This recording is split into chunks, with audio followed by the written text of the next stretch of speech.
আসসালামু আলাইকুম রহমতুল্লাহি ওয়া বারাকাতুহু। আউযু বিল্লাহি মিনাশ শাইতানির রাজীম। বিসমিল্লাহির রহমানির রহিম। নুন ওয়াল কলমি ওয়া মা ইয়াসতুরুন মা আনতা বিনি'মাতি রাব্বিকা বিমাজনুন ওয়া ইন্না লাকা লাআজরান গায়রা মামনুন وإنك لعلى خلق عظيم فستبصر ويبصرون بأيكم المفتون إن ربك هو أعلم بمن ضل عن سبيله وهو أعلم بالمهتدين فلا تطع المكذبين ودوا لو تدهن فيدهنون ولا تطع كل حلاف مهين هماز مشاء بنميم مناع للخير معتد أثيم عتل بعد ذلك زنيم إذا تتلى عليه آياتنا أن كان ذا مال وبنين عتل بعد ذلك زنيم أن كان ذا مال وبنين إذا تتلى عليه آياتنا قال أساطير الأولين سنسمه على الخرطوم إنا بلوناهم كما بلونا أصحاب الجنة إذ أقسموا ليصرمنها مصبحين ولا يستثنون فطاف عليها طائف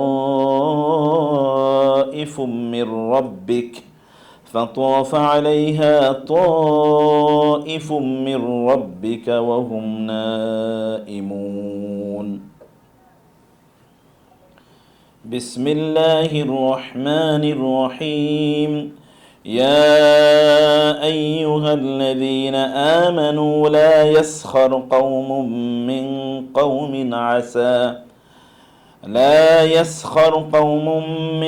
قوم عسى أن يكونوا خيرا منهم ولا نساء من نساء عسى أن يكن خيرا منهن ولا نساء من نساء عسى أن يكن خيرا منهن ولا تلمزوا أنفسكم ولا تنابزوا بالألقاب بئس الاسم الفسوق بعد الإيمان ومن لم يتب فأولئك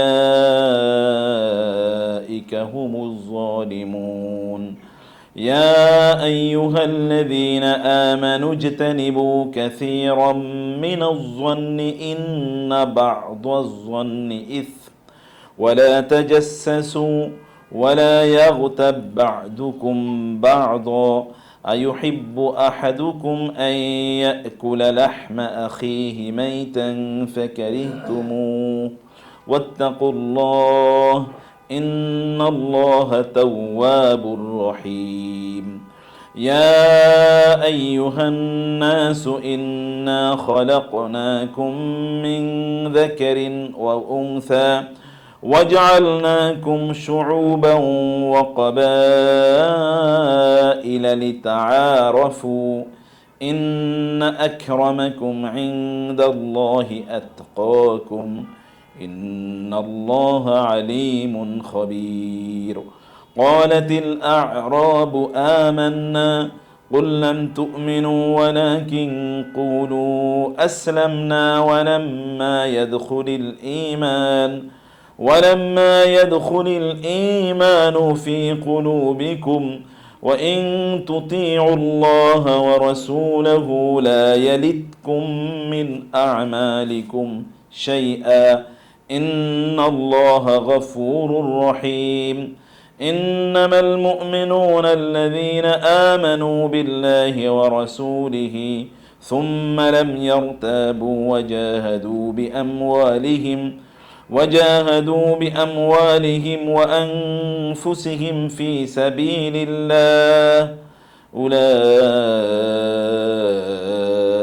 هم الصادقون আল্লাহ সুবহানাহু ওয়া তাআলা শুকর আদায় করছি, তিনি আমাদেরকে আজকের এই তাজকিয়া সেশনে অংশগ্রহণের তৌফিক দান করেছেন, এই তারবিয়া সেশনে জয়েন করার তৌফিক দান করেছেন।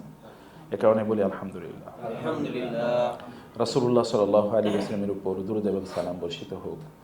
আল্লাহুম্মা সাল্লি ওয়া সাল্লিম ওয়া বারিক আলা নাবিয়িকা মুহাম্মদ। আল্লাহুম্মা সাল্লি আলাইহি আল্লাহুম্মা বারিক আলাইহি। প্রথমত যে কথাটি আপনাদেরকে বলতে চাই, বোনেরা এবং ভাইয়েরা যারা অনলাইন এবং অফলাইনে আছেন, দ্বীনি জ্ঞান অর্জন করা ফরজ। আল্লাহর কসম, কেউ যদি দ্বীনি জ্ঞান অর্জন না করে তাহলে তার দ্বীনদারির মধ্যে অনেক সমস্যা তৈরি হতে পারে। একজন ব্যক্তির দ্বীনদারি তার জ্ঞানের উপরে নির্ভর করে। একজন ব্যক্তির দ্বীনদারির কোয়ালিটি তার জ্ঞানের উপর নির্ভর করে। রাসূলুল্লাহ সাল্লাল্লাহু আলাইহি ওয়াসাল্লাম আমাদের চেয়ে বড় দ্বীনদার ছিলেন নাকি কম দ্বীনদার ছিলেন? কি মনে হয় আপনাদের? কোনো তুলনা করা যায়? কারণ কি? কারণ তার জ্ঞান আমাদের চেয়ে অনেক বেশি, তাও অতুলনীয়, তুলনা করা যায়। জ্ঞান মানুষকে, যদি দ্বীনি জ্ঞান হয় তাহলে সেটা মানুষকে মুত্তাকি বানায়। এবং কোরআনে আপনারা দেখবেন আল্লাহ তাআলা এই কথাই বলেছেন, ইন্নামা ইয়াখশাল্লাহা মিন ইবাদিহিল উলামাউ। আল্লাহকে সবচেয়ে বেশি ভয় পায় কারা? উলামারা, আলেমরা। আলেম মানে কি বলেন তো? আলেম মানে জ্ঞানী, দ্বীনি জ্ঞান যিনি অর্জন করেছেন তিনি আল্লাহকে বেশি ভয় পান। কারণ কি? রাসূল সাল্লাল্লাহু আলাইহি ওয়াসাল্লাম বলেছেন, আমি তোমাদের মধ্যে আল্লাহকে বেশি চিনি এবং এই কারণে আল্লাহকে বেশি ভয় পাই। যে আল্লাহকে কম চেনে সে কি কম ভয় পাবে না বেশি ভয় পাবে? কম ভয় পাবে, কারণ তো সে তো চেনেই না। আর যিনি আল্লাহকে যত বেশি চেনেন তিনি তত বেশি ভয় পান। আপনারা দেখবেন সূরাত মারিয়ামে একটা আয়াত আছে, আয়াত পড়তে গেলে আমার পিঠে চমকে যায়, মানে আমার গা থরথর করে কাঁপে। তাকাদুস সামাওয়াতু ইয়াতাফাত্তারনা মিনহু ওয়া তানশাক্কুল আরদু ওয়া তাখিরুল জিবালু হাদ্দা আন দাউ লির-রাহমানি ওয়ালাদা ওয়া মা ইয়ানবাগি লির-রাহমানি আন ইয়াত্তাখিযা ওয়ালাদা। যখন জমিনে কেউ আল্লাহর সাথে শিরক করে, যেমন মূর্তি পূজা করে অথবা অন্যান্য জিনিসের পূজা করে, তখন এই জমিন এরকম থরথর করে কাঁপুনি তৈরি হয় যে জমিন প্রায় চূর্ণ বিচূর্ণ হয়ে যাবে। আমরা তো বুঝতে পারি না, আসমান প্রায় চৌচির হয়ে যাবে, আমরা হয়তো দেখতে পাই না। ফেরেশতারা তখন আতঙ্কিত হয়ে থাকে যে কখন যেন আল্লাহর গজব নাজিল হয়। কারণ কি? কারণ জমিন আল্লাহকে চেনে আমাদের চেয়ে বেশি, আসমান আল্লাহকে চেনে আমাদের চেয়ে বেশি, এবং ফেরেশতারা আমাদের চেয়ে আল্লাহকে বেশি চেনে না কম চেনে? অনেক বেশি, অনেক বেশি চেনে। কারণ তারা তো কি আল্লাহর সবচেয়ে কাছে, তারা দেখেন আল্লাহ, তারা ক্ষমতা কি, তারা আল্লাহর ক্ষমতা দেখেন। আমরা যখন প্লেনে চড়ে আসি, আপনি দেখেছেন যে কতগুলো লেয়ার অফ কি থাকে, এই যে মেঘ, একটা লেয়ার উপর একটা লেয়ার, একটা লেয়ারের উপর একটা লেয়ার। গোটা পৃথিবীর সকল টেকনোলজি প্রযুক্তি যদি একত্রিত করা হতো তাহলে এত লেয়ার মেঘের, ক্লাউডের এত লেয়ার তৈরি করা সম্ভব হতো বলেন তো? এই যে মেঘ, এই মেঘ কিসের উপর এখানে ভাসতেছে? কিসের উপর? উপরে কি জিনিস ভাসে নাকি? মানে আপনি উপরে যখন কিছু রাখবেন এটা কি ভাসবে নাকি পড়ে যাবে? তাহলে পড়ে যাবে। কে তাহলে এটা যে ভাসবে এখানে অবস্থা কে তৈরি করে দেয়? আল্লাহ। যিনি চেনেন আল্লাহকে, জানেন, তিনি ওই ক্লাউড দেখার পর, এই সাদা মেঘ দেখার পরে তিনি সুবহানাল্লাহ বলেন, তিনি বলেন সুবহানাল্লাহ। এই গোটা মহাবিশ্বটা, ওই যে পৃথিবী, আপনারা দেখেছেন না কয়েকদিন আগে নাসা থেকে যারা আর্টেমিস 2, এরা যখন চাঁদের থেকে আরেকটু দূরে তারা গিয়েছে, পৃথিবী থেকে সবচেয়ে দূরে তারা গিয়েছে দেখার জন্য, তারা বলছে গোটা পৃথিবীর চারিদিকে কেবল অন্ধকার আছে, এর বাইরে কিছু নেই। গোটা পৃথিবীর বাইরে অন্ধকার, কিন্তু এই পৃথিবীকে আলো দেওয়ার জন্য আল্লাহ একটা সূর্য তৈরি করেছেন। এরা যদি সত্যি করতে ইমানদার হতো, ওরা দেখে ওয়াও বলেছে, আর আমরা দেখে বলতাম কি সুবহানাল্লাহ। এই গোটা পৃথিবী একটা পার্টিকেলের সমানও না। একটা পার্টিকেল মানে হচ্ছে একটা ধুলার সমানও না। এই মহা জগতে যত সৃষ্টি আছে একটা ধুলার সমানও না। তাহলে আল্লাহ তাআলা কত বড় বলেন তো? এই যে আমরা যে অহংকার করি, বড়াই করি, কি আছে আমাদের? এই যে এই রুমটার সমানও তো আমরা না। আর এই গোটা পৃথিবী এই আল্লাহর সৃষ্টি জগতের তুলনায় একটা বিন্দু, একটা ধুলার সমানও না, তার চেয়েও ছোট। তাহলে সেখানে মানুষ কি নিয়ে বড়াই করে? এ কারণে আল্লাহ তাআলা বলেছেন, ইয়া আইয়ুহাল ইনসানু মা গাররাকা বিরাব্বিকাল কারীম আল্লাযী খালাকাকা ফাসাওয়াকা ফাআদালাক ফি আইয়ি সূরাতিন মা শাআ রাক্কাবাক। হে লোক, হে মানুষ, তোমাকে তোমার রবের, তোমার এই কারীম রবের ব্যাপারে কে তোমাকে ধোকায় ফেললো?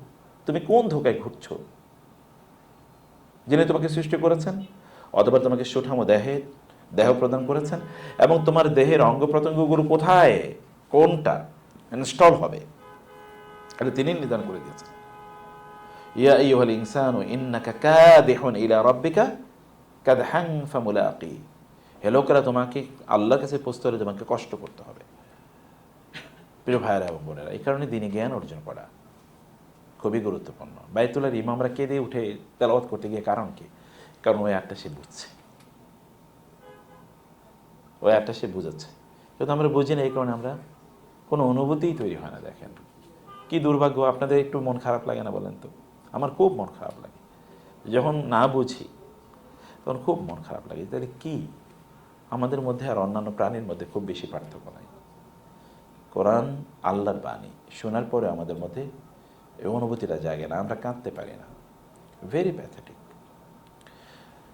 দ্বিতীয়ত হচ্ছে আমাদের, এটা আপনাদেরকে নাসিহা করছি, এর পাশে 2 নম্বর নাসিহা যেটি, তা হলো আপনারা এই যে একটা লম্বা সফরে এসছেন, প্লিজ এই সফরটাকে আপনারা আপনাদের সর্বোত্তম পদ্ধতিতে কাজে লাগান। প্লিজ নষ্ট করেন না, প্লিজ নষ্ট করেন না, প্লিজ এই সময়টাকে নষ্ট করেন না। একেবারে রেগুলেশনের মধ্যে নিয়ে আসেন। কীভাবে রেগুলেশনের মধ্যে নিয়ে আসবেন? যেমন ধরুন, আপনার রাতে যতটুকু ঘুমানোর কথা ততটুকু ঘুমাবেন। ফজরের নামাজটা বাইতুল্লাতে পড়ে ওইখানেই নামাজের জায়গায় বসে থাকবেন। সূর্য ওঠার পর 2 রাকাত ইশরাকের নামাজ পড়ে তারপরে আসেন। এসে নাস্তাটা খান। একটা হালাকা থাকবে হয়তো বা ডেইলি, হালাকায় জয়েন করেন, ঠিক আছে? আর এরপরে একটু রেস্ট নেন, ঘুমানোর জন্য এটা রেগুলেশন করেন যে আমি তো এখানে ঘুমানোর জন্য আসি নাই। এরপরে দুপুরে খাবারের পরে একটু কাইলুলা করেন। কাইলুলার মধ্যে কি আছে বলেন তো? সুন্নাহ আছে। কাইলুলার মধ্যে কি আছে? সুন্নাহ আছে। ঘুরে বেড়ানোর কোনো প্রয়োজন নেই, এর মধ্যে আপনার সময়টা করেন। কাইলুলা করবেন, কাইলুলা করে এরপরে আসর পড়তে চলে যান। আসরের পরে আশপাশে যদি আপনাদের কোনো হোটেলে বা কোনো দোকানে, শপিং মলে যাওয়ার প্রয়োজন হয় তাহলে যাবেন। এরপরে মাগরিব এবং এশা পড়ে ওইখান থেকে তারপরে বের হয়ে এসে এরপরে হোটেলে করেন। কিন্তু সময়গুলোকে কাজে লাগায়েন। এতদিন এসছেন, 40 দিনেও যদি আমরা জান্নাত কিনে না নিতে পারি বাইতুল্লাহর কাছে থাইকা, তাহলে এর চেয়ে বড় হতভাগা কি হতে পারে? তাহলে আর আমরা আবু জাহেল আর আবু লাহাবের দোষ দিয়ে লাভ কি? আবু জাহেল এবং আবু লাহাব এই অঞ্চলে থাইকা তারা ঈমান আনে নাই, আর আমরা এখানে আইসা টাকা খরচ করে, তারা টাকা খরচ করে নেই, আমরা টাকা খরচ করে এসে যদি আমরা জান্নাত কিনতে না পারি, তাহলে আমাদের চেয়ে হতভাগা কি হবে? আমাদের চেয়ে হতভাগা আমরা যেন হতভাগা না হই। 2 নম্বর। 3 নম্বর হচ্ছে আমাদের মাঝে কিছু ফেক দিনদারি আছে। ফেক দিনদারি বুঝেন তো? ফেক দিনদারি মানে হচ্ছে আসলে এটা দিনদারি না, কিন্তু এটাকে আমরা দিনদারি বানাইছি, এটাকে আমরা দিনদারি বানিয়েছি। যেমন ধরেন, অমকে ওই কাজটা, অমকের মধ্যে ইসলাম নাই, সে ইসলাম প্র্যাকটিস করেন, আপনি গাল ফুলে এটা বলতেছেন, এবং ওই লোকটা দেখছো কেমনে চলে, তার নামাজটা ঠিক হয় না, আপনি কিন্তু খুব মজা করে, যেমন এভাবে মিষ্টি আমরা মজা করে খাই, কফি চা মজা করে খাই, এরকম মজা করে করে আপনি বলতেছেন, এবং আপনি মনে করেন কি দিনদারি করে ফেলছি আমি। এরকম দিনদারি, এটা একজন ব্যক্তির ধ্বংসের কারণ। আমি যে আয়াতগুলো পড়েছি না, এই আয়াতগুলোতে এরকম কথা আছে। আল্লাহ তাআলা তার রাসূলকে বলেছেন, ওয়া ইন্নাকা লাআলা খুলুকিন আযীম, আপনার চরিত্র অসাধারণ, আপনার চরিত্র অসাধারণ। এবং তিনি কোনোদিন কোনো জিনিসের ব্যক্তির অথবা ধরেন অন্য কোনো জিনিসের দোষ ত্রুটি তিনি তার অনুপস্থিতিতে বলে বেড়াতেন না। যেমন আজকে আমরা লিফটে উঠতেছিলাম, একটা রিয়েল লাইফ এক্সাম্পল বলি আপনাদের। এখানে আসার জন্য আমার ওই হোটেল থেকে লিফটে নামতেছিলাম, আরেকটা হোটেল থেকে লিফটে নামছিলাম, দেখলাম যে এক আরব ছেলে, সে ওই যে সফট ড্রিঙ্ক, কোক বা এরকম পেপসি বা কোকা কোলা এরকম কিছু একটা খাচ্ছে আর কি, কিন্তু সে বাম হাতে খাচ্ছে, ডান হাতে সে মোবাইল টিপাচ্ছে। আমি শুধু তাকে বললাম, আখি আল আকলু ওয়াশ-শুরবু বিল ইয়াদিল ইউসরা হারামুন ওয়া বিল ইয়াদিল ইউমনা সুন্নাতুন, যে বাম হাতে খাওয়া হারাম। আপনি বুঝতে পারছেন বাম হাতে খাওয়া কি হারাম? মানে কি? সগীরা গুনাহ। হারাম মানে কি? কবিরা গুনাহ। কবিরা গুনাহ কি তওবা ছাড়া মাফ হবে? মাফ হবে না। কিন্তু আমরা কবিরা গুনাহ করছি, আপনি হয়তো বা বুঝে না বুঝে কখনো বামা দেখে ফেলাইছেন, কিন্তু তবা করেন না, এটা কিন্তু আমল নামে রয়ে গেছে, এটা মাফ হয় না। কিন্তু সগীরা গুনাহ মাফ হয় যখন আমরা নামাজ পড়ি, ওযু করি, তাওবা ইস্তেগফার করি, মানে মানে অন্য করি। কিন্তু এটা যদি আপনি স্পেসিফিক্যালি যদি আপনি না বলেন, তাহলে গুনাহ মাফ হবে না, কিন্তু আমল নামে থেকে যাচ্ছে। It will be damaging for us. ও কী করলো, সাথে সাথে সে আমাকে বললো সরি সরি সরি সরি, এবং সে আমাকে বললো আশকুরুক, আমি আপনাকে খুব খুব ধন্যবাদ আপনাকে, এবং সে শেষে ডান হাতে খাওয়া শুরু করেছে। আমি কিন্তু তারপরে তার জন্য অনেক দোয়া করেছি। আমি বলছি যে তোমাকে আল্লাহ তাআলা মুত্তাকি বানাক, দিনদার বানাক, এরকম। ও প্রচণ্ড খুশি। এখন আমি যদি তাকে, এ বেটা কী ব্যাপার, মামা দেখাও কেন, তুমি কি মুসলমান না, এর মধ্যে বলতাম, ও তারপরে ওখানে মারামারি লাগাই দিত আমার সাথে। রাসূল সাল্লাল্লাহু আলাইহি ওয়াসাল্লামের সুন্নাহ ছিল, তিনি কি করতেন, মানুষকে পরিবর্তনের জন্য হৃদয় দিয়ে কথা বলতেন। আরবিতে বলা হয় মা খারাজা মিনাল কলবি দাখালা ইলাল কলব, what comes out of your hearts enter the hearts of others. আপনার অন্তর থেকে যেটা বের হয় সেটা অন্যের অন্তরে গিয়ে টাচ করে। হৃদয়ের কথাগুলো যখন মুখ দিয়ে বের হয়, তখন সেখানে কর্কশতা থাকে বলেন তো, তখন সেখানে সফটনেস থাকে। কারণ তিনি তো, আপনি তো তার কল্যাণ করতে চান, কল্যাণ তো আপনি মারামারি করে কোনোদিন করতে পারবেন না। আর যখন আমরা কারো খুঁত ধরার জন্যে বিভিন্ন ধরনের প্ল্যান পরিকল্পনা করি, তখন আমরা আমাদের নিজেকে ধ্বংস করি। রাসূলের ব্যাপারে আল্লাহ তাআলা শুরুই করেছেন ওয়া ইন্নাকা লাআলা খুলুকিন আযীম, আপনি কিন্তু অসাধারণ চরিত্র, সর্বোত্তম মহান চরিত্র প্রতিষ্ঠিত। অধিষ্ঠিত মানে হচ্ছে, আরবিতে যখন আলা বলা হয়, তার মানে as if you are the owner of this, যেন আপনি নিজে এটার অধিকারী, আপনি এটা নিজে অর্জন করেছেন, এরকম একটা অবস্থা, আপনি এটা মালিক। ফাসাতুবসিরু ওয়া ইউবসিরুন বিআইয়িকুমুল মাফতুন, আপনি দেখবেন যে কারা ফিতনার মধ্যে আছে, আপনি দেখবেন ওরাও দেখবে। ইন্না বালাউনাহুম কামা বালাউনা আসহাবাল জান্নাতি ইযা আকসামু। এরপরে আল্লাহ তাআলা বললেন ওয়ালিদ ইবনে মুগীরার ব্যাপারে। ওয়ালিদ ইবনে মুগীরা কিন্তু আরবের সবচেয়ে পণ্ডিত এবং আরবের বুদ্ধিজীবী, সবচেয়ে বড় বুদ্ধিজীবী। আমাদের বাংলাদেশে বুদ্ধিজীবী আছে না, বাংলাদেশের বুদ্ধিজীবী বা গোটা পৃথিবী জুড়ে বুদ্ধিজীবীদেরকে সবাই সম্মান করে, শ্রদ্ধা করে। আরবের সবচেয়ে বড় বুদ্ধিজীবী নাম হচ্ছে ওয়ালিদ ইবনে মুগীরা। ওয়ালিদ ইবনে মুগীরার কথা এরপরে আল্লাহ তাআলা বলেন ফালা তুতি কুল্লা হাল্লাফিম মাহিন। একদল লোক আছে, তারা কথায় কথায় কি করে, তারা কসম করে, শপথ করে, কথায় কথায় তারা আরেকজনকে বিশ্বাস করানোর জন্য, ভাই আল্লাহর কসম আপনার আমি পছন্দ করি, ভাই আল্লাহর কসম এটা ভালো জিনিস, ভাই আল্লাহর কসম এটা এক নম্বর জিনিস, আল্লাহর কসম আমি আপনার সাথে মিথ্যা কথা বলি, আল্লাহর কসম আমি সময়মতো ঠিক দেবো, ফেরত দেবো, আল্লাহর কসম আমি সময়মতো আসবো। এরকম দেখবেন কথায় কথায় একদল লোকই আল্লাহর কসম করে। ওর মধ্যে আসলে প্রবলেম আছে, সে আল্লাহকে বেচতে চায়। যেমন একদল দোকানদার আছে, দাড়ি টুপি নিয়ে বসে থাকবে, পাঞ্জাবি নিয়ে বসে থাকবে, সে আল্লাহর কসম বলবে এবং আপনার কাছে আল্লাহকে বিক্রি করে তার পণ্য বিক্রি করতে চায়, প্রফিট করতে চায়। এটা ওয়ালিদ ইবনে মুগীরার একটা প্রবলেম ছিল। মাহিন, সে খুবই নিম্নমানের লোক ছিল, অথচ সে বুদ্ধিজীবী। হাম্মাজিম মাশশাইম বিনামিম, সে ছিল কি হাম্মাজ, হুমাজা, ওয়াইলুল লিকুল্লি হুমাজাতিল লুমাজা। সে কি করত, সে হচ্ছে চগলখড়ি করত, মানুষের গীবত করে করে বেড়াতো, অমকের দোষ তমকের কাছে বলা, অমকের দোষ তমকের কাছে বলা। অমকের দেখছেন আমরা কত ভালো মনে করতাম না লোকটারে, এ লোকটা দেখো, আসলে লোকটা কিন্তু ভালো না। কি হয়েছে ভাই, আরে আমি সেই দিন দেখলাম এরকম এরকম করছে, ভাই আমি তো আরো জানি, আমি তার ব্যাপারে আরো জানি, আপনি শুনলে তো অবাক হয়ে যাবেন। এরপরে তো এখন মজমা মিল লাগেছে গিয়া, ওই কি কইছে, এখন আপনি তার চেয়ে আরো বেশি করতেছেন, আপনি মনে করছেন যে আমি জানি কি দিনের উপকার করে ফেলাইছি। এরকম ভাব আছে কিনা বলেন আমাদের? তখন মজমা বসে যায় এবং আমরা তখন আরো ইনফরমেশন দিই, আরো গভীর ইনফরমেশন। আর মানুষ যখন কথা বলে তখন কি কম বলে না বেশি বলে? বেশি বলে না? মানুষ একটু বাড়ায় বলে না কমায় বলে? মানুষের চরিত্র কি বাড়ায় বলে। আপনি নিজেই যদি চিন্তা করেন, আপনি দেখবেন অনেকগুলো কথা আপনি বাড়ায় বলছেন। ওয়ালিদ ইবনে মুগীরার কথা আলাদা বলেন যে সে হচ্ছে হাল্লাফ মাহিন, হাম্মাজ। হাম্মাজ কিন্তু এটা কিন্তু এমন, এটাকে বলা হয় হাইপারবোলিক। কোন কোন শব্দের মধ্যে অনেক বেশি ইন্টেন্সিটি থাকে। যেমন দয়াবান, আর হচ্ছে পরম দয়াবান। আল্লাহর সব গুণবাচক নামের মধ্যে কি আছে? ইন্টেন্সিটি আছে। এটা পরম, একেবারে অনেক বেশি, অতি, এরকম আছে, তাই না? অতি দয়াবান, অতি ক্ষমাশীল, তাই না? যেটা হাইপারবোলিক, অনেক বেশি, সাধারণ না, এক্সেসিভ। এরা এর চেয়ে তার মধ্যে এরকম ছিল হাম্মাজ, হুমাজা। সে কি করতো?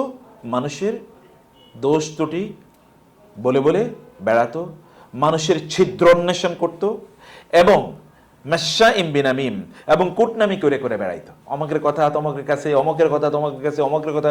সে হচ্ছে পুরো কি একটা টেলিভিশন চ্যানেল, একদল লোক আছে কি টেলিভিশন চ্যানেল, আপনার টেলিভিশন চ্যানেলে আর খোঁজা লাগবে না, সব নিউজ তার কাছে আছে, সব তথ্য তার কাছে আছে, এগুলো বলে বলে বেড়ায়।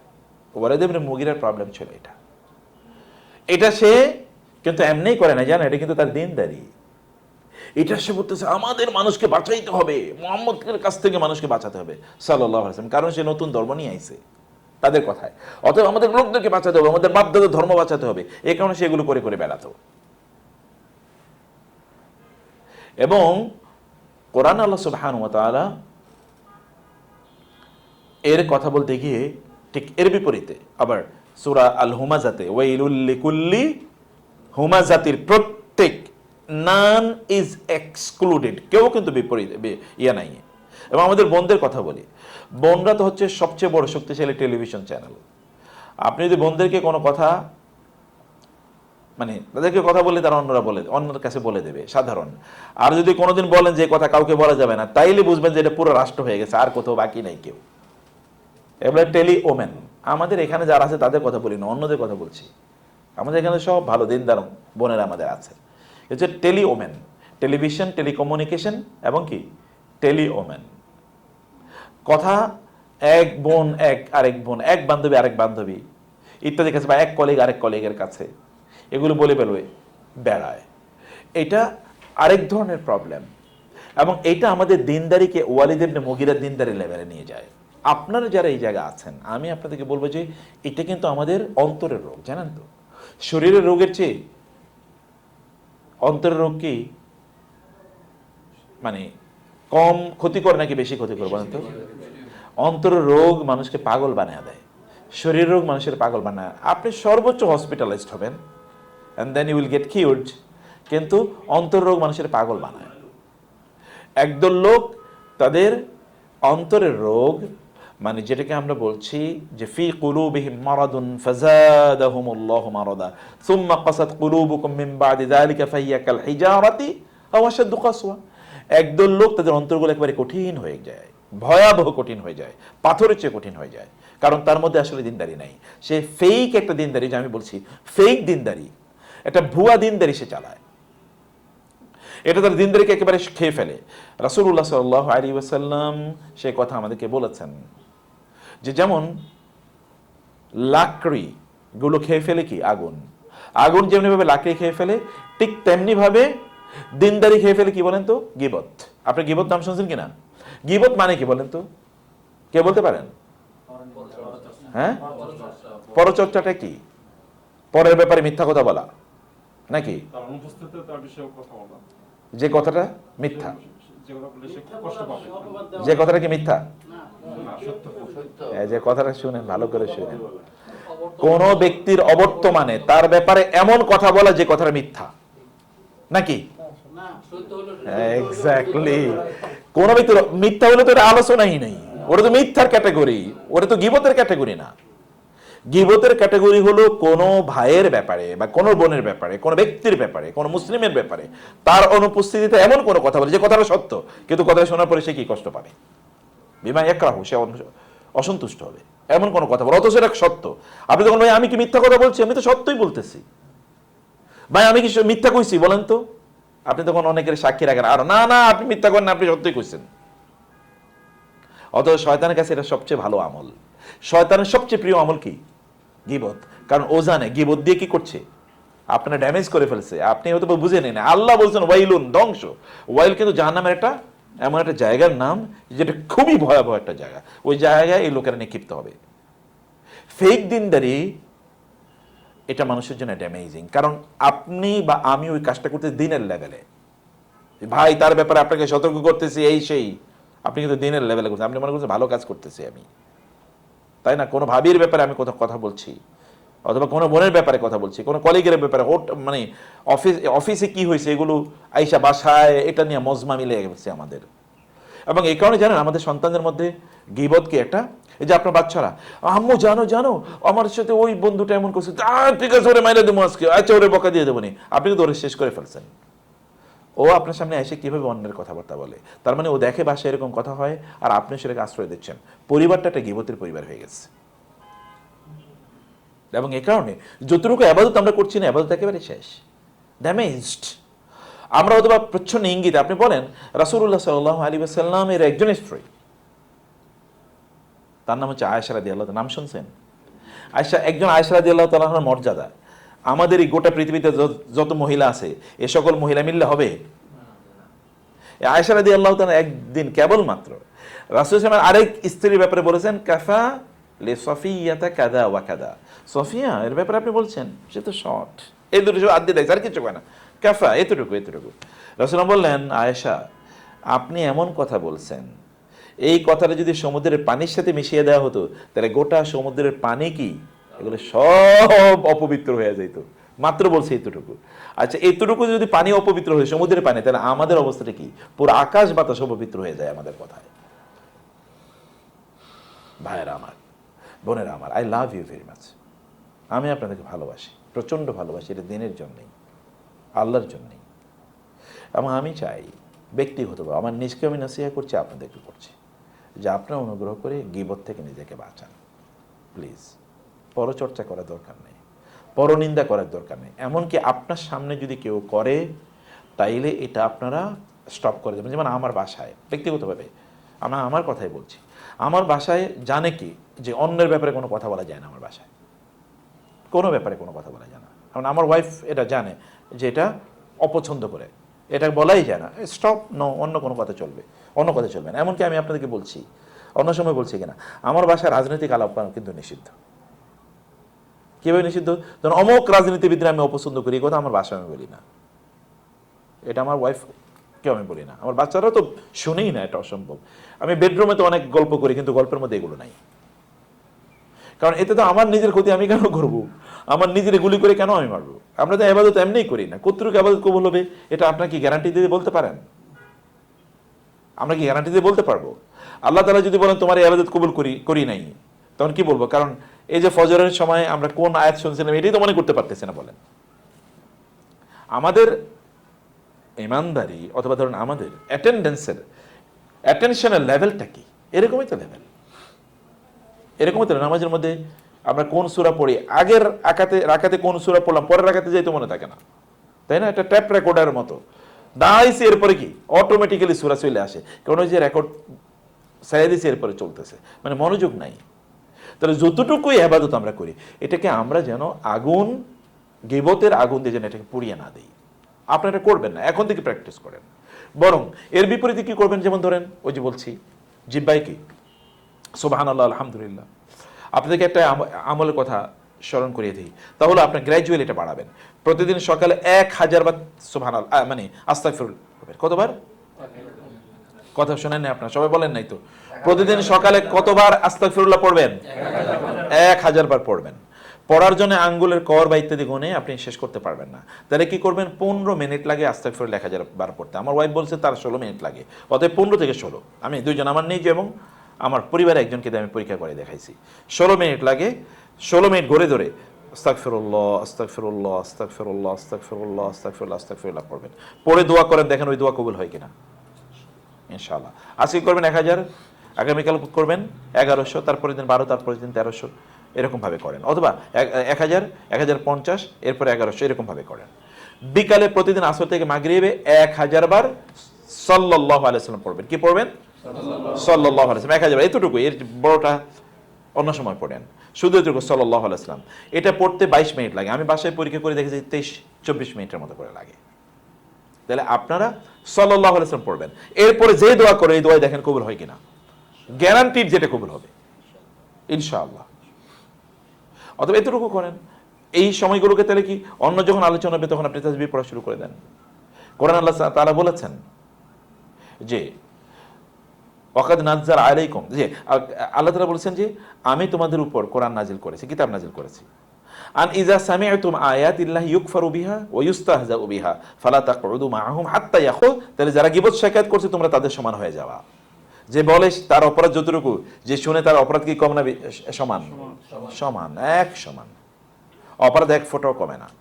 অথবা আপনারা গীবত এটাকে, মানে অন্যের ব্যাপারে কোনো, অন্যকে নিয়ে কোনো ধরনের চর্চা করা, এটাকে আপনারা অবশ্যই একেবারে জিরো লেভেলে নিয়ে আসবেন যতদূর সম্ভব। আমাদের সালাফরা কি করতেন জানেন? তাদের যেমন ইমাম শাফি রহমাল্লাহ এর কাছে কেউ যদি আসতেন, বলতেন যে ওই অমুকে আপনার বিরুদ্ধে কথা বলছে, তখন ইমাম শাফি রহমাল্লাহ বলতেন যে তুমি অমুকে আপনার মানে এরকম কিছু, আচ্ছা তুমি আমাকে যে কথা বলছো এতে কি আমার কোনো কাজে লাগবে? বলে না। তাহলে যার ব্যাপারে বলছো তার কোনো কাজে লাগবে না, তুমি যে বলতো তোমার কোনো কাজে লাগবে না, তাহলে তুমি এই কথা আমাকে কেন বলতেছো? এটা কেন আমাকে বলতেছো? যে কথা তোমার কোনো লাভ নাই, আমারও লাভ নাই, অমুকেরও লাভ নাই, তাহলে তুমি কেন বলতেছো? ইমাম মালিক রহমাহুল্লাহ বলতেন শয়তান কি তোমাকে ছাড়া আর কোনো ডাক পিয়ন খুঁজে পেল না যে তোমারই দিয়ে এরকম কথাটা পাঠাইলো? পিয়ন যেটা করে আর কি। তো শয়তান কি আর কোনো মেসেঞ্জার পাইলো না তোমারে বাদ দিয়া যে তোমারই এই কথা দিয়ে পাঠাইলো? আপনি কথাগুলো শুনবেন না, বন্ধ করে দেন। কাইলে ওই যে ওয়ালিদ ইবনে মুগীরার কথা বলছি, এটা একটা ওয়ালিদ ইবনে মুগীরার মতো দিনদারি হবে। এই দিনদারি কিন্তু আমাদের চলবে না। সূরা হুজরাতে আল্লাহ তাআলা, সূরা হুজরাতকে বলা হয় সূরাতুল আখলাক, আখলাকের সূরা, চরিত্রের সূরা।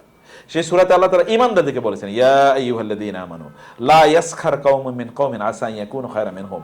অন্য কাউকে তুমি তুচ্ছ-তাচ্ছিল্য করো না, তুমি যাকে তুচ্ছ-তাচ্ছিল্য করছো হতে পারে সে তোমার চেয়ে কি অনেক অনেক উত্তম। আমি আপনাদেরকে বলছিলাম যে রুব্বা হাদিস এসেছে আশআসা আগবারা মাদফুউন ইনদাল আবওয়াব লাউ আকসামা আলাল্লাহি লা আবাররা।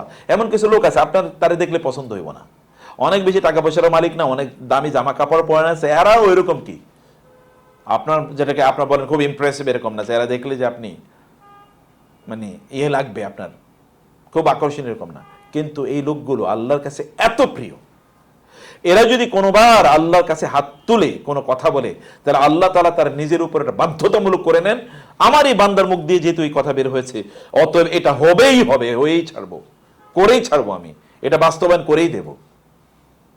এরকম একজন বান্দা হওয়া যায় না চাইলে? বুঝেন নাই কথা? আমার কথা কি কঠিন হয়ে গেল? বুঝেন নাই কথা? কথাটা কি কঠিন হয়ে গেছে?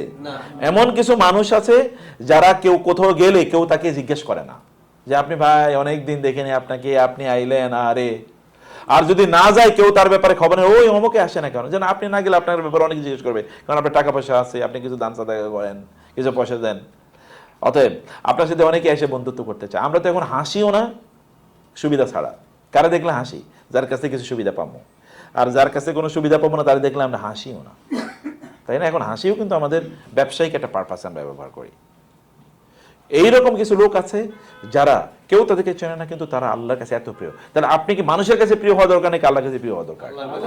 আল্লাহর কাছে। সূরা মারিয়াম আল্লাহ তাআলা বলেছেন ইন্নাল্লাযীনা আমানু ওয়া আমিলুস সালিহাতি সায়াজআলু লাহুমুর রাহমানু উদ্দা। একদল লোক আছে যারা আল্লাহর প্রতি ঈমান এনেছে, ভালো কাজ করে, আল্লাহ তাআলা মানুষের অন্তরে তাদের জন্য ভালোবাসা তৈরি করে দেবেন। প্রাণীগুলো পর্যন্ত তাদের জন্য আল্লাহর কাছে দোয়া করবে। আপনি জানেন যে পিঁপড়া দোয়া করেন একদল লোকের জন্য, কাদের জন্য দোয়া করে জানেন? পিঁপড়া কাদের জন্য দোয়া করে? পিঁপড়া, হায় হায়, মাছ কাদের জন্য দোয়া করে? পাখিরা কাদের জন্য দোয়া করে? গাছ গাছালি কাদের জন্য দোয়া করে? যারা জ্ঞান চর্চা, মুআল্লিমিন নাস আল খায়র, যারা জ্ঞান চর্চা করে, দিনই জ্ঞান অর্জন করে, এই যে আপনারা বসছেন এখন ফেরেশতারা আপনার জন্য দোয়া করে। আল্লাহ তাআলা হাদিস শেষ, সহিহ হাদিস এসেছে, রাসূল সাল্লাল্লাহু আলাইহি ওয়াসাল্লাম একবার মসজিদ থেকে বের হলেন, মানে ঘর থেকে মসজিদে আসলেন, তার ঘর আর মসজিদ তো একসাথে ছিল, লাগোয়া, কানেক্টেড, মানে দেয়াল শুধু। এই যে দেখলেন একদল বসে আছে, বলে কি ব্যাপার তোমরা বসে আছো কেন? বলে আমরা বসে আছি এখানে আমরা আল্লাহর কথা বলছি। বলে আমরা তোমাদেরকে আল্লাহ শপথ করে জিজ্ঞেস করি তোমরা কেন বসে আছো? বলে ইয়া রাসূলুল্লাহ আমরা আল্লাহর জন্য বসে আছি। তখন তিনি বললেন আমি তোমাদেরকে আল্লাহর কসম করে এই জন্য জিজ্ঞেস করি নাই যে তোমাদের ব্যাপারে আমার কোনো সন্দেহ আছে, এই জন্য জিজ্ঞেস করি নাই, কিন্তু আমি যে জন্য জিজ্ঞেস করছি তাহলে যে ফেরেশতা জিবরিল মাত্র আমার কাছে আসছে এবং এসে বলল আল্লাহ তাআলা সবচেয়ে নিকটবর্তী, সবচেয়ে মানে আর্কঅ্যাঞ্জেল বলে ইংরেজিতে, অর্থাৎ যারা সবচেয়ে দায়িত্ব গুরুত্বপূর্ণ ফেরেশতা, তাদেরকে ডেকে বলছেন এই আমার এই বান্দাদের দিকে তাকাও, আমি তাদেরকে নিয়ে তোমাদের সামনে গর্ব করলাম, তোমাদের সামনে কি আমি গর্ব করলাম, আমি তাকাও দেখো আমার এই বান্দারা কত আমার কাছে তাদের মর্যাদা এরকম এরকম এরকম। আল্লাহ তাদেরকে নিয়ে তোমাদেরকে নিয়ে গর্ব করতেছেন, এর জন্য জিবরিলকে পাঠিয়ে দিয়েছেন আমাকে জানানোর জন্য আল্লাহ তোমাদেরকে নিয়ে গর্ব করতেছেন। আমি একটু জানতে চাইলাম তোমরা এমন কি ইবাদত করতেছো যে আল্লাহ তাআলা তোমাদেরকে নিয়ে গর্ব করতেছেন? কি এমন ইবাদত করছে? ইবাদতটা কি করছে তারা বলেন তো? তারা কেবল আল্লাহকে নিয়ে কথা বলছে, কেবল আল্লাহকে নিয়ে, এটা মাজমা মিলে তারা কথাবার্তা বলছে আল্লাহ সুবহানাহু ওয়া তাআলাকে নিয়ে। এইরকম মর্যাদা রাসূল সাল্লাল্লাহু আলাইহি ওয়াসাল্লাম বলেছেন না, আল্লাহ তাআলা বলেন যদি আমার বান্দা আমাকে মানুষের সামনে স্মরণ করে, তাহলে আমি তাদের ব্যাপারে এমন এক দলের সামনে কথা বলি যারা এদের চেয়ে অনেক অনেক অনেক বেশি সম্মানিত। তারা কারা? আল্লাহর কাছাকাছি তারা কারা থাকে বলেন তো? সবচেয়ে নিকটবর্তী ফেরেশতারা, জিবরাইল, মিকাইল, ইসরাফিল, মালাকুল মাউত, এরকম ফেরেশতারা। তাদের সামনে আল্লাহ আপনাদেরকে নিয়ে গর্ব করেন। তাহলে জ্ঞান অর্জন করা এবং জ্ঞান বিতরণ করা, আলা মুআল্লিমিন নাস আল খায়র, যারা মানুষকে ভালো কথা শেখায়। আপনি যতটুকু শিখেছেন ততটুকু বলবেন, আপনার বাসায় বলবেন, আপনার স্ত্রীর সাথে গল্প বলবেন, আপনার সন্তানদের সাথে গল্প বলবেন, কেবল অন্য দুনিয়া না। আপনি তাদেরকে দিনের কথা বলেন, যতটুকু আপনি শিখেছেন ততটুকু বলবেন। এতটুকু যদি আমরা বলি তাহলে এটা ফেক দিনদারি হবে না, এবং এগুলো সত্যি করতে আমাদেরকে বাঁচিয়ে দেবে, এগুলো আমাদের অন্তরে দিন তৈরি করে দেবে।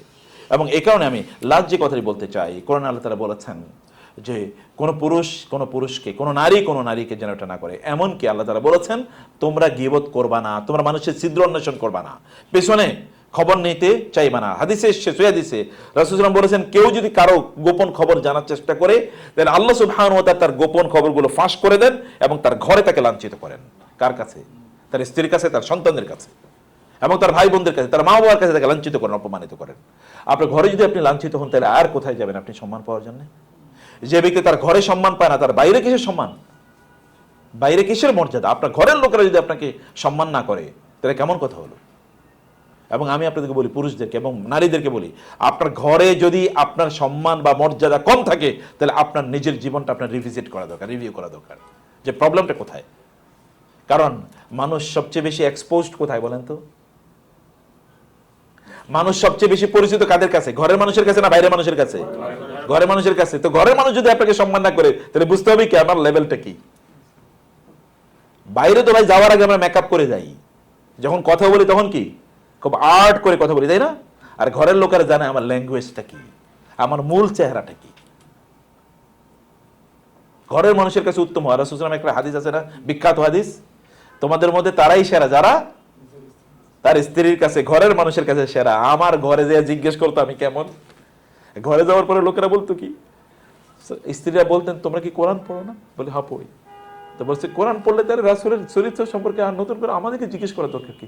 কোরআনে যা আছে তাই তার চরিত্র, আর তার যা চরিত্র তাই কোরআনে লেখা আছে। তার কথাই কোরআনে লেখা, আর কোরআনের কথাই কি তার জীবনের বাইরে। দুটোর মধ্যে এক ফুটো, একটা চুল পরিমাণে কোনো পার্থক্য নাই। ভালো হতে হবে ঘরের মানুষের কাছে, ভাই বোন। এবং এটা রাসূলুল্লাহ সাল্লাল্লাহু আলাইহি ওয়াসাল্লাম বলেছেন আমরা যেন ছিদ্র অন্বেষণ না করি। মানুষের ছিদ্র অন্বেষণ, কোথায় ফোঁটা আছে। তাইলে ওই যে রাসূলুল্লাহ বলেছেন আল্লাহ তাআলা তখন তার এগুলো খোঁজ করবেন এবং তার ঘরেই তাকে লাঞ্ছিত করবেন, অপমানিত করবেন। এরপরে আল্লাহ তাআলা বলেন তোমরা পরস্পরের গীবত করো না, যারা গীবত করে সেই ব্যক্তিরা যেন মৃত ভাইয়ের গোশত খাচ্ছে, মাংস খাচ্ছে। আচ্ছা, মানুষের মাংস খাইলে এই লোকটা কি হিংস্র নাকি ভালো মানুষ? এর চেয়ে হিংস্র আর কি হতে পারে? মানুষের মাংস। আচ্ছা, সেটা যদি মরা মানুষের মাংস তাহলে হিংস্রতার লেভেলটা কি কম না বেশি? আর সেটা যদি আপন ভাই হয়, আপন ভাই মারা গেছে, তার মাংস কাইটে কাইটে খায়া সে খাচ্ছে, এর হিংস্রতার লেভেলটা কোন পর্যায়ে? এত ভয়াবহ লেভেলের হিংস্রতার কথা আল্লাহ তাআলা বলেছেন যারা গীবত করে তাদের ব্যাপারে। আর আমরা কেন এটা করব বলেন? কেন পর চর্চা করব ভাই? আলাইকুম বিআনফুসিকুম, please concentrate on your own developments. নিজকে নিয়ে একটু চিন্তা করেন, নিজকে নিয়ে একটু ভাবুন। নিজকে নিয়ে আপনি যখন অন্যকে সময় দেবেন তখন আর নিজকে সময় দিতে পারবেন না, তখন নিজেরই ধ্বংসে আমরা নিজেরা ডেকে নিয়ে আসি।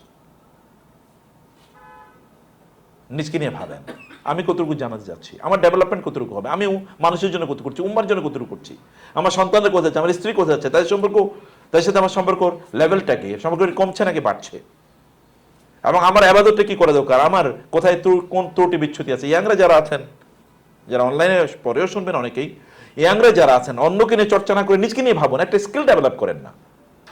আপনি যারা আছেন আপনি আরো 10 টাকা বেশি ইনকাম করেন না, সমস্যা কি? তাহলে আপনার দিন আপনি ওটা তখন ডোনেট করবেন, একটা মসজিদে দেবেন, একটা মাদ্রাসায় দেবেন, ফর এক্সাম্পল একটা দিনই কাজে আপনি দেবেন। তো আপনি তো ভালো কিছু করেন, আপনার নিজের কল্যাণে আপনি কাজ করেন, কেন আপনি আরেকজনের নিয়ে চিন্তা করবেন? আমরা বাংলাদেশের প্রচন্ড রাজনীতিবিদ, সব রাজনীতি নিয়ে আমাদের সব মাথা ব্যথা।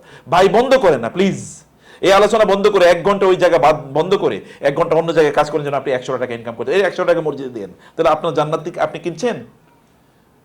জান্নাত কিনছেন কিনা বলেন? জান্নাত কিনছেন, আর আপনি ওইখানে ওই রাজনৈতিক আলোচনা করে কি জান্নাত কেনা যায়? কেন যায় না? আপনার নিজের, why should you damage your own prosperity prospect? আপনার সম্ভাবনা আপনি কেন নষ্ট করে দেবেন? আপনার নিজের কেন ক্ষতি আপনি করবেন না, প্লিজ এগুলো বন্ধ করে দেন। এগুলো তাদেরকে বাদ দেন, তাদের জবাবদিহি তারা করবে, কিন্তু আপনার জবাবদিহিতে আপনাকে করতে হবে। কেউ আপনার জবাবদিহি করবে কেউ না।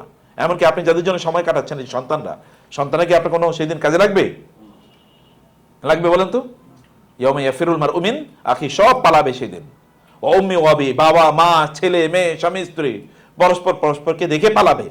কারণ যদি আমার কাছে এসে একটু সওয়াব চায়, কেউ সেদিন আপনাকে বাঁচাতে আসবে না, কেউ না। নান কিয়ামত যখন হবে তখন কেউ কাউকে চিনবেই না, চেনার চেষ্টাই করবে না, কথাই বলবে না। নবীরা পর্যন্ত নাফসি নাফসি বলবে না সেদিন, বলেন তো?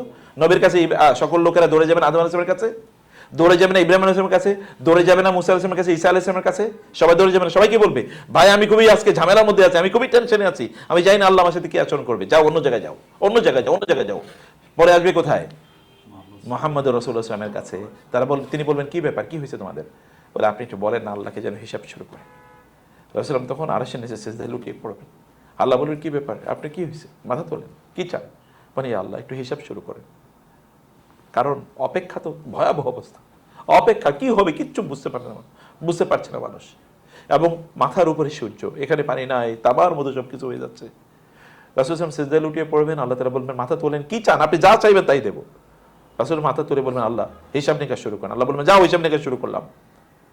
এরপরে আবার লোকেরা দৌড়ে আসবে, কি হয়েছে, আবার দৌড়ে আসছে কেন? বলবে ইয়া মুহাম্মদ আমার জন্য একটু সুপারিশ করেন। রাসূল আবার সিজদায় লুটিয়ে পড়বে, কি হয়েছে, আপনি সিজদায় লুটিয়ে পড়ছেন কেন? কি আমি তো আপনি চাইলেন যা তা না দিলাম। আরেক দল দৌড়ে আসবে, ইয়া রাসূলুল্লাহ এখনো তো জান্নাত খোলে না, আমরা তো জান্নাতে ঢুকতে পারতেছি না। আবার তিনি সিজদায় লুটিয়ে পড়বেন, কি ব্যাপার, আবার কি হয়েছে সিজদায়, আবার ওই আরশের নিচে কি হয়েছে? বলে আপনি তো জান্নাত খোলেন না, লোকেরা তো জান্নাতে ঢুকতে পারতেছে না। বলে যান, ঠিক আছে আপনি যান, আপনি যে জান্নাত খুলে দিয়ে আসেন। উনি যাবে, জান্নাত খুলে দেবে, উনি আগে ঢুকবে, এরপরে অন্যরা ঢুকবে। ফেরেশতারা বলবে আপনি আসার আগে জান্নাত খুলতে আমাদেরকে নিষেধ করা হয়েছে। তারপরে ঠিক আছে আমি আসলাম তো খুলে দেবে, আপনি আগে ঢুকতে হবে, তারপর অন্যরা ঢুকতে পারবে। এনে ঢুকবে, ঢুকার পরে এরপরে অন্যরা ঢুকবে, আবার আসবেন, আবার দৌড়ে আসবে লোকেরা। কি ব্যাপার, কি হয়েছে, আপনি বলেন একটু আল্লাহকে আমাদেরকে মাফ করে দিতে। আবার তিনি সিজদায় লুটিয়ে পড়বেন, বলবেন আল্লাহ তাকে বলবেন কি ব্যাপার ইয়া মুহাম্মদ, কি হয়েছে, আপনি কেন আবার সিজদা দিচ্ছেন কেন, আবার কি চাচ্ছেন, বলেন কি চাইবেন, যা চাইবেন তাই দেবো। আল্লাহ আপনি একটু মানুষের মাফ করে দেন। আচ্ছা ঠিক আছে, আমি তাদেরকে মাফ করে দিলাম যারা সত্যিকার অর্থে আমার প্রতি বিশ্বাস করে তারা লা ইলাহা ইল্লাল্লাহ বলছে, এদেরকে মাফ করে দিলাম, জান্নাত থেকে বাইর করে দেন, ওদেরকে ঠিক আছে জান্নাতের দিকে পাঠিয়ে দেন। সিজদা বারবার লুটিয়ে পড়বে। নবীদের যদি অবস্থা হয় সেদিন অন্যদের, তাহলে আমাদের কি অবস্থা হইব? তাহলে আপনার বাঁচার জন্য আপনাকে কাজ করা লাগবে না ইনশাআল্লাহ। জাযাকুমুল্লাহ খায়ের, আপনারা কষ্ট দিয়েছি।